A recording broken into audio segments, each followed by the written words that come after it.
I've thought of a really funny joke. We should convince a bunch of people that the only way to get ahead in life is to get a really fancy tech degree from a really expensive college. And then once they graduate with a load of debt, we should just replace all their jobs with AI anyway.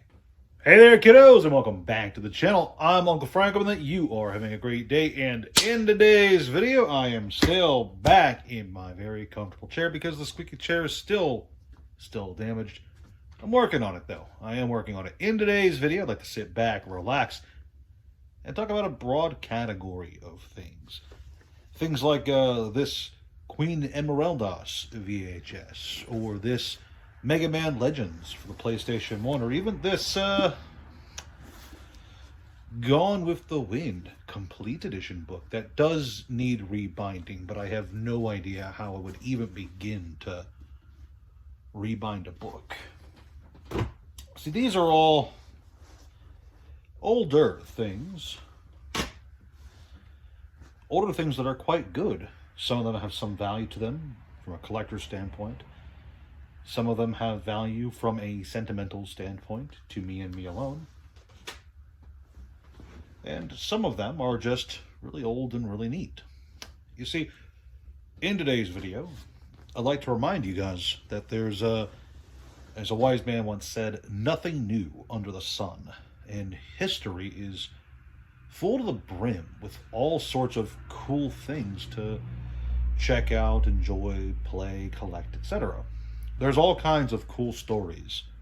If you're a fan of manga and anime and cartoons or movies, there's all kinds of cool stuff from way back in the golden days of Hollywood and comic books and novels and all that jazz. There's all kinds of really cool video games. If you're someone who's just getting into video games in the last 10 years, sure, there's nothing from the 90s that has the ultra realistic 4K graphics with hyper modern control schemes. It doesn't all have integrated voice chat and all those DLCs.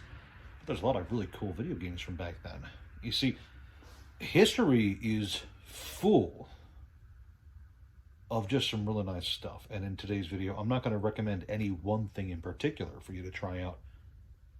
But I am going to try and convince you to go back and, if you're a fan of manga, read some old manga. If you're a fan of TV shows, watch some old TV shows.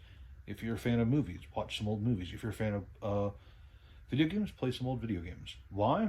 Because a lot of what we experience now in those categories are influenced by the past. Things back then that the creators of modern entries really liked from their childhood, which has a strong influence on the things that they're creating now that influence you in your childhood, perhaps. And kind of understanding and seeing where that chain of creative identity comes from, that kind of almost artistic DNA, is fascinating, I think. And I know that there's people out there who do study this kind of thing, who try to find the common threads connecting different creative works together. I know that there's people who study Lord of the Rings and its connection to old British literature and stuff like that, like old English legends and crap. Because Tolkien himself was huge into those old legends. There's people who go into insane detail online studying the different thematic connections between different anime and manga series, for instance. And there's entire YouTube channels out there dedicated to breaking down the mechanical and thematic similarities between different games in one series or a group of series. So, going back and looking at what inspired the things you enjoy can help you in some way find more things to enjoy. And there's a lot when you really take a look at it. A good example, I think, is with Lord of the Rings. Okay, it would not be a stretch to say that I greatly enjoy the Lord of the Rings films, right? And they are, of course, a direct adaptation of the Lord of the Rings novels. And Tolkien himself was a huge fan of Beowulf, which was an old English, the oldest English fictional story to my knowledge. Which is, in and of itself, kind of a hard read, I'm going to be completely honest. But it is a classic story of a man facing off against horrible monsters and then a dragon, which is kind of cool. And I do enjoy that one quite a bit. And if you follow that thread, if you follow the things that inspire the things that you enjoy, you can yourself be inspired to either collect those older things or just enjoy those older things or create things of your own. There's plenty of old movies and TV shows that I think are, well, just downright phenomenal, honestly, if you really have the time to sit down and watch them and enjoy them. They don't have to be ancient, by the way. Like, I'm not telling you to sit down and watch every episode of, like, The Rifleman, for instance, but, like,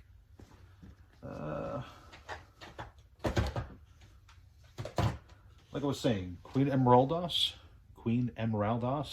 I quite like this one quite a lot. And Captain Harlock, which it is in the same basic series. I know it's not the original Mobile Suit Gundam, but Gundam Wing was really popular in the States when I was a kid. And I'd highly recommend it to anyone who's just interested in getting into mecha or anime, because it's just a really cool series with a lot of really cool animation, I think, for the time. And really solid voice acting for an English release, all things considered. But beyond just individual recommendations, as I was saying, if you're a fan of video games, you can easily see the trend, the line of what inspired those video games. With just a little bit of research, you can find some of the inspirations for the things you enjoy, and then go and try that out yourself. It's honestly not that hard. Even with video games in the same category or completely different categories from the same era, there are all kinds of cool stuff that release in this really nice conga line chain, almost this domino chain, there we go, of themes and artistic ideas that inspire different creators over time. And I just think that's neat. Like, it's not just with video games, cartoons. Look, it happens with card games too. There's mechanics that are created for one card game that another card game might think, that's pretty cool, let me try to do something similar for that. For instance, obviously a lot of card games of today owe their existence back to Magic the Gathering. It was the first one to do it, right? And I think a lot of people have exposure to Magic as a result. But I don't think it's difficult to imagine a future where Magic is not the pillar of the industry that it is now. 30, 40 years from now, is Magic still going to be around? I hope so. But if it isn't, I hope that in the future there will be people out there who are willing to give it a try. People who are willing to at least experience the game that inspired the entire industry, right? At least that's what I hope. And I hope the same thing for things like Gundam, which I don't know if Gundam created the mecha industry. I'm not too well versed in my mecha anime history or whatever. But, like, I'd like to think that in the future, even if Gundam gets forgotten as a franchise, it stops getting new releases, I'd like to think that people would try it out. If The Legend of Zelda stopped getting new releases in 10, 15, 20 years, I hope people would still go back and try Ocarina of Time or Majora's Mask or Twilight Princess. And if, Hollywood stopped making films, one could only hope, right? If Hollywood would stop making films, a lot of those really great films from way back in the day, Terminator, The Godfather, Back to the Future, I'd like to think that those would still have fans long after I'm gone. So what I'm really trying to say in this video, and let's keep this a bit short, let's cut it short here, is if there's one thing to take away from this, it's that the things that you enjoy were inspired by something that their creators enjoyed. And it might be worth it for you to go check that out. Okay? That's all I got. And it's just another way for me to say you should broaden your horizons, so to speak. But anyway, that's all I got for you kiddos today. Please like, share, subscribe, leave a comment down below if you agree with me or disagree with me. Check out the Discord and the Patreon. Thank you again for watching. I'll see you guys next time. I don't know why I'm waving my hands like this.